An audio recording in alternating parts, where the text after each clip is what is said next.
Welcome back to another Alliance War. For Loki, we're currently ranked 12 with a record of 3-2, taking on the KNBA, not to be confused with the WNBA. I'm sorry, I had to make that joke. But it's the Knights of Badassium, and I'm going to go ahead and pop on a few boosts here to kick off my path. I've got a 15% health boost. Going to go ahead and pop on a 20% champion boost, and I'll pop a lesser attack boost as well. I've got Void, Stark, Spidey, and Blade, my normal trio for this path, of course. And the first fight is a little bit of an interesting one. It's a mutant champion, 565, and just so happens to be an Emma Frost. Emma Frost, not someone that not someone that usually gives me too much trouble, but I've definitely slipped up against her reverse controls more than a few times. So I was a little bit nervous about this fight. I practiced dueled a whole bunch before going into this thing, just to make sure I had the reverse controls kind of set in my mind to not screw those up. Also going to go ahead and pop an invulnerability boost just in case I do mess up and the inverted controls get me. Stark Spidey should make relatively quick work of the fight with the class advantage and everything. But I mean, check this out. Whenever I'm attacking into her and she's in that diamond form, and it's a full 5-hit combo, I only did 3% of her life. It's not good at all. And I'm losing poise charges for that. Luckily, evading her L1 gives me a couple poise charges. So the plan here is just to keep burning my own power, try to keep using my specials once for the most part, just to keep her out of diamond form. It didn't really work out so well there, so now I'm thinking, okay, maybe I should just hold for a special too. And just worry about, worry about the inverted controls. Ooh, that little sweep kick that she did caught me.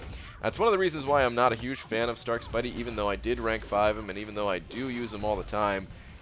Just that dash back, the distance on it is a little bit short. It's not quite as bad of an animation for me personally as someone like Morningstar, but it is a little bit short, and it does kind of trip me up from time to time.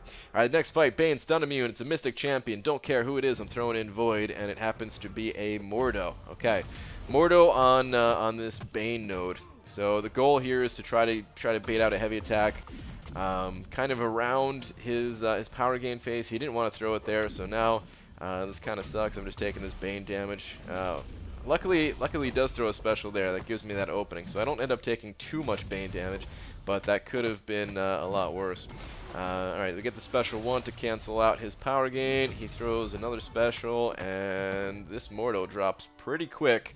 Fortunately, I did not take a ton of Bane damage there. That's going to be quite nice going into the next fight where I don't have to heal up too much, just pop a level 3 health potion.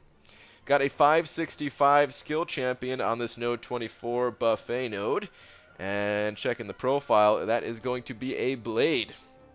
Okay, so buffet, limber, I'm kind of just prepping myself mentally. I've done this fight plenty of times in the past, but you know, you always want to just kind of take a moment, take a few deep breaths before you get into the fight. Just kind of visualize the fight in your mind before you actually go through it. Otherwise, you'll find yourself making some silly mistakes throughout the fight.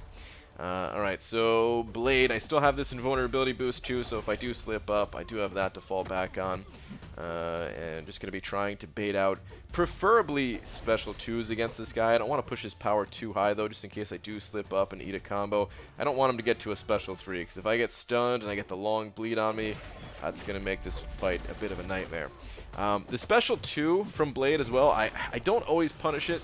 Only if I'm feeling really comfortable with the way I evade the last few bullets there will I dash back in. But I do find myself getting parried by Blade sometimes. The reason why I didn't hold back at all this fight is because I've got that invulnerability boost on still. So if I do get parried and eat a 5-hit combo to the face, only 2 of those 5 hits is actually going to do something to me, so it's not that big a deal. I am a little bit backed up against the wall, so I'm just going to hold my power for a special 3 to kind of get myself out of this little bit of a jam that I've put myself in. But he is dropping fast. I do have Fear of the Void. Got a couple of debuffs going on him, and he might die before I need to pop that special 3. It'd be nice if I can get a Petrify, and there we go. Now I got a Petrify on top of the Fear of the Void, so now that damage will really start to be reversed. And go ahead and pop my special 3. I was just trying to stall a little bit, let the degen take him down, and then Sentry, do your thing, man. Power of a Million Suns. Coom. Goodbye, Blade. Alright, so node 24 is down. Moving on to the mini-boss, which is a Kingpin. Oh boy, Kingpin brings back memories on this node, guys. The only guy to get a kill on me in Season 3 was a 6-star Kingpin on this node. It's not even that bad of a fight, and it kind of taught me a little bit more about Kingpin. So, you know, it always sucks dying, but as long as you could learn from those deaths, then that's the important thing.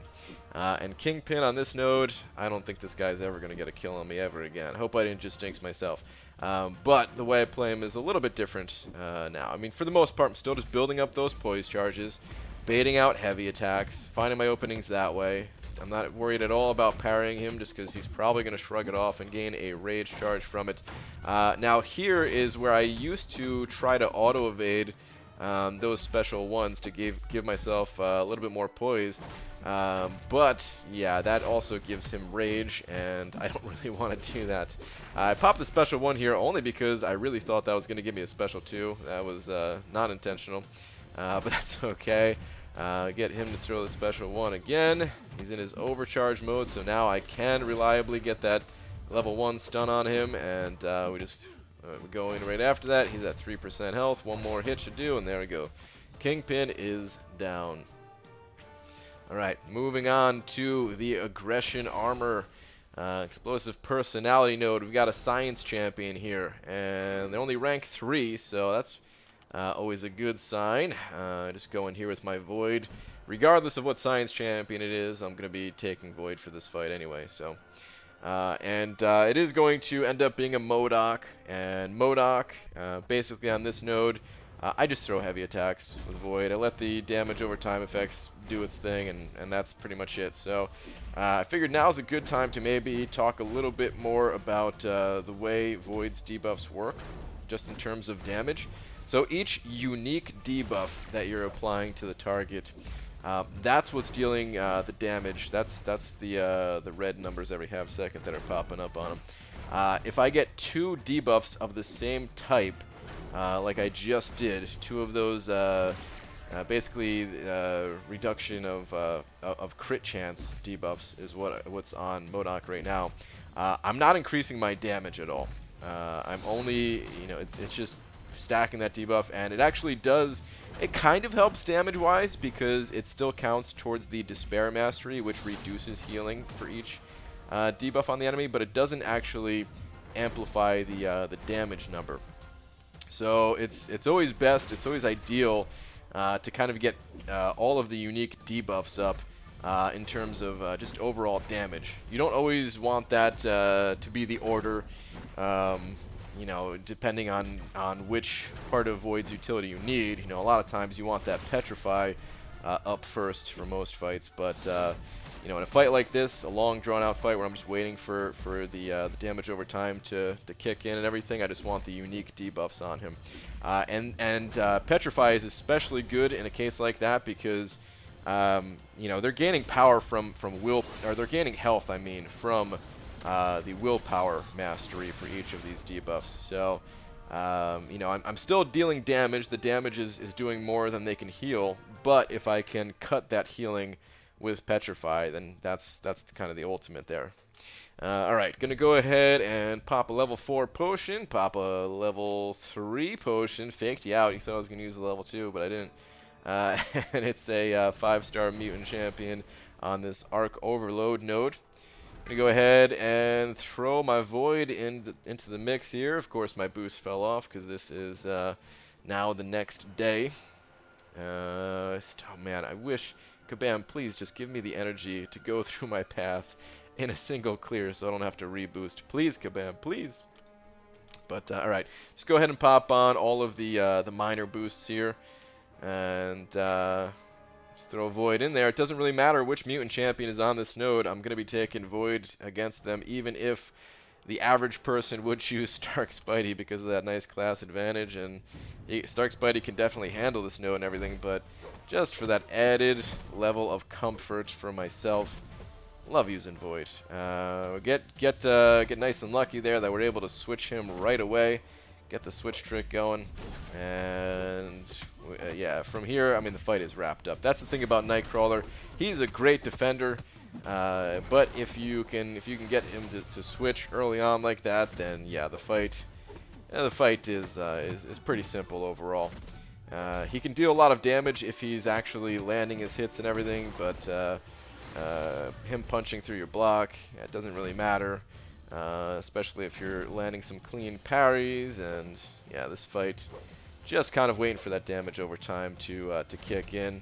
We've got all 3 of our unique debuffs on him at this point, so the damage is going to be ramping up. This fight it is going to be a little bit long, so definitely is going to go into Fear of the Void, and then I'll start throwing some debuffs on top of that as well. But you can see he's starting to melt right now. That arc overload with all of the healing reversal and everything.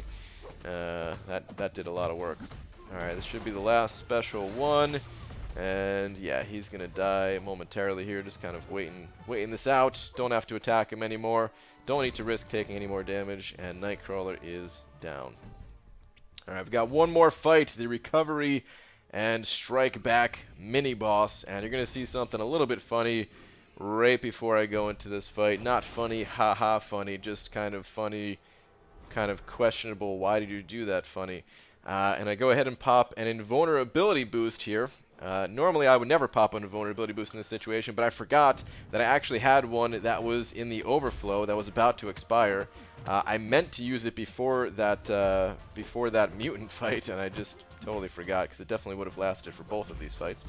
But it didn't matter. I didn't get hit in the last fight, and I don't get hit in this one. I don't think I get hit in this one, at least. This fight goes relatively smoothly. I get the 2 petrifies up right away, so I don't have to worry about Strike Back or this guy's healing or anything like that. And yeah, this war is about to be in the books. So we did actually we did win this war. It was a good war over to you guys over in the Knights of Badassium. We may meet again one day. It was definitely close. So yeah, that is gonna do it for this one, guys. Sorry, there's not much else to talk about for this Green Goblin fight that I haven't already said. He's just kind of melting his way down, just baiting out some specials, trying to get him to throw special 2s instead of special 1s, but yeah, this thing is a wrap. there's nothing else here. So that is going to do it for this one, guys. Thank you very much for watching. Like I said, we did take the victory here. I still have not died, thankfully, and this is going to bring our record to 4-2 now, and we're officially halfway through the season. I will see you guys in the next video. Take care.